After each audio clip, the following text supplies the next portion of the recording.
tempat parking tak cukup. Jalan yang dibuat itu satu, orang letak jalan kereta tepi jalan lagi, saya saman. Bila saya saman, YB akan datang tu. Timbang rasa lah tu. Ini saya punya konstitusi.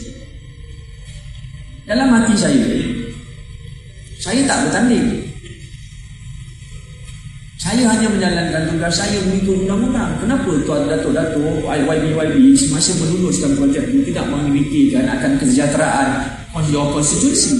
Setiap adun maupun ahli parlimen tak boleh terlibat dalam sebarang perancangan.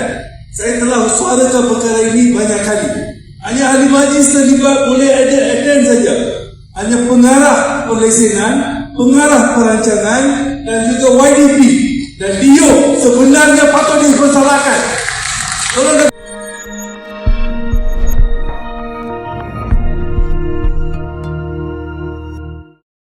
Terus dengan saya cakap, perkara yang sama telah saya selaku wasit Ketua Polis Pulau Pinang dan Ketua Polis Kuala Lumpur.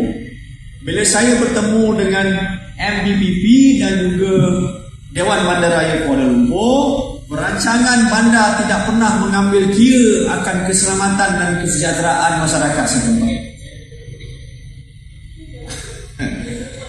Exactly. So dia balik-balik kepada YB, ahli majlis, apabila tuan-tuan meluluskan sesuatu projek. Apabila sesuatu projek itu diluluskan, lepas tu jam. Bila dah jam, you panggil saya datang untuk jaga simpang. Kawasan tu sebelum ni ada kot 500 orang. Jalan satu hala, jalan orang panggil apa? One lane, both ways. Sekarang you banner satu kondo yang boleh melibatkan 5,000 orang. So lonjakan sampai 100% penduduk di situ. Tempat parking tak cukup. Jalan yang dibuat itu satu, orang letak jalan kereta tepi jalan lagi, saya saman. Bila saya saman, YB akan datang tu. Timbang rasa lah tu. Ini saya punya konstitusi. Dalam hati saya tak bertanding. Saya hanya menjalankan tugas saya mengikut undang-undang. Kenapa Tuan Datuk-Datuk YB semasa meluluskan projek ini tidak memikirkan akan kesejahteraan konstitusi? Yes. Ada YB yang diluluskan. Tahu? Langsung tak terlibat dalam perancangan. Sama. Okey. Ini adalah YDP dengan DIO. Okey. So, tahu sebab ini disalahkan hatikan selalu.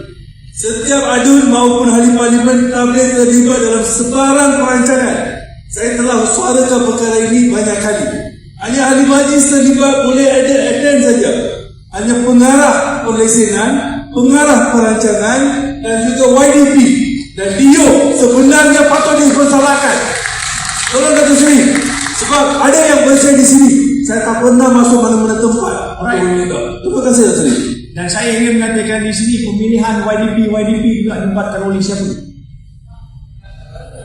Bukan saya pula. Okey, sebab saya pernah bantah pemilihan sebagai escort Raja Negeri Semanggi. Sebenarnya datang dari mana kita tahu. Asyik daripada pusat dan juga kita tahu saya nanti dah kata nanti Tuan Kupla datang di sini pula. Susah nanti. Ya? Cukup di tempat itu. Dan sebenarnya ahli politik adun MP tak terlibat. Terima kasih. Dan saya juga ingin mengatakan di sini bagaimana adakah peranan Exco Pembangunan Negeri memainkan peranan. Exco Exco Pembangunan Negeri harus mengambil kira dalam perancangan bandar. Terima kasih Datuk. Sekiranya Datuk Seri kata begitu, biar saya bawa beberapa laporan.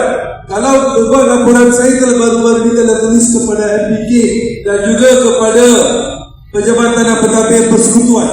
Tanah di Bukit Bandar Botanik sepatutnya diluluskan adalah untuk sekolah. Pendirian sedang dilakukan tanpa dikawal. Saya telah tulis kepada MPK sehingga hari ini tak ada jawapan. DIO tak ada jawapan. PDG tak ada jawapan. Kementerian Pendidikan pula jawab, bukan DIO jawab. Tolong panggil Pendidikan, Kementerian Pendidikan untuk membuat siasat. Siapa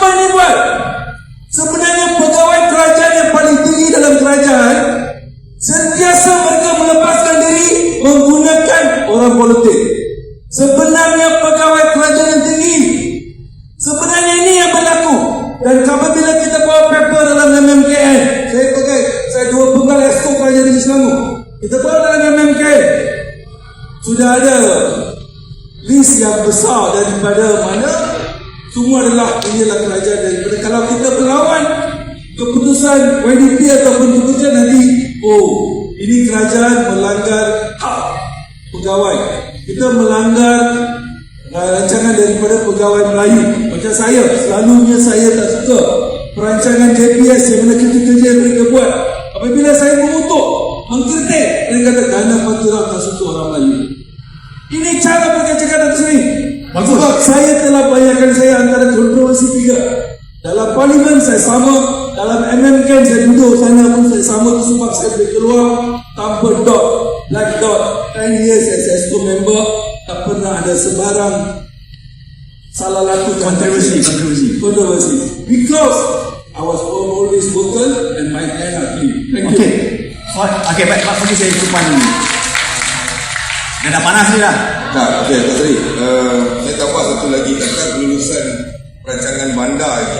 Ada satu jawatan kuasa. Betul. Di peringkat BPT. Ini jawatan kuasa One Stop Center. Dan dalam jawatan kuasa One Stop Center ni pun semua jawatan ada. Termasuklah polis juga kena bagi pandangan kalau boleh diluluskan atau tidak untuk pembangunan dan perancangan tempatan itu.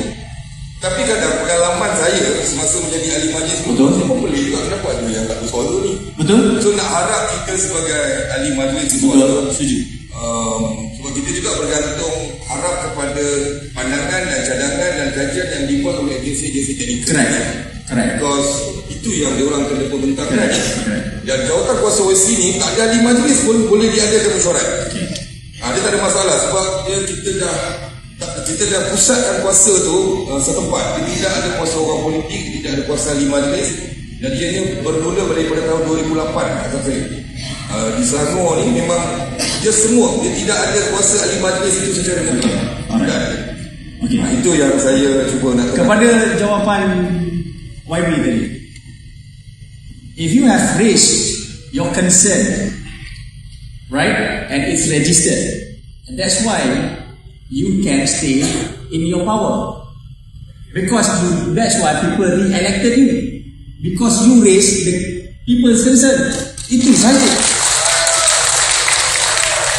That's what we need. You raise the people's concern. Itu saja. It's not about pointing fingers or what. Play your role, I play my role. Simple as that. My role is very limited in the sense of one is finished, one is built. You cannot come to me. Kalau jalan itu telah dibuat sebegitu besar, contohlah jalan lah ni, contoh jalan, dan tak cukup parking, you cannot come to me to pilih kasih yang ini boleh saman, yang ini tak boleh saman dan sebagainya. Because it's been built. Dan kepada pegawai saya yang pernah bekerja dengan saya, cuba tanya dulu. When they go and call for this kind of meeting, please voice your or our concern. The problem with us, pegawai kerajaan, terutama PDRM, we are being transferred more often or not. So seorang OCPD akan ada lain pemikiran. Seorang lagi OCPD datang pemikiran lain. Ada yang datang ambil kisah, ada yang datang tak ambil kisah. Pun ada ini. Pegawai-pegawai kerajaan yang lain yang ada pada hari ini, permasalahan yang timbul ini mungkin melibatkan jabatan dan agensi tuan-tuan semua. Akhirnya dilonggokkan, akhirnya apabila datang isu yang melibatkan polis, semasa perancangan tak ada terlibatkan polis. Apabila dah siap, dia akan jadi polis issue.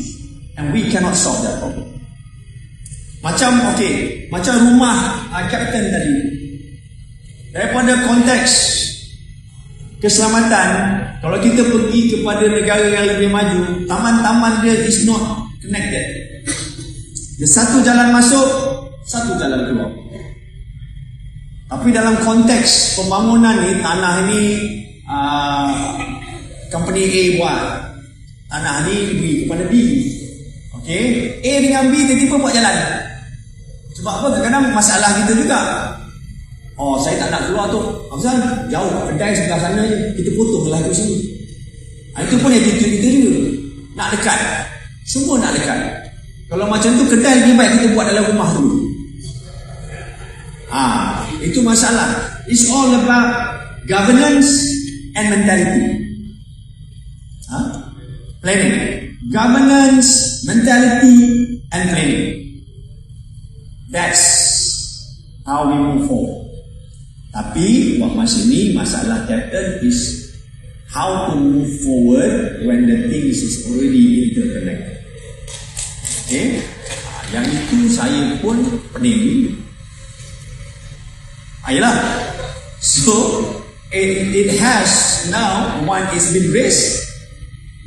Siapa kuasa yang menentukan nak letak pagar ni? KPKT lah. Orang kementerian. Ada kat sini? Tak ada. Alright. So, YB, don't get me wrong. When I say that, is that you voice it up. If you don't voice it up, macam mana saya cakap pegawai saya bertukar dan kat sini, ada juga YB yang duduk one term je. Dan tak kisah. Ada. Alright?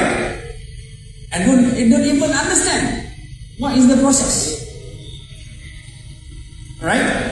So that's why I think the Malaysian politics have changed. Malaysian politics is all about governance nowadays.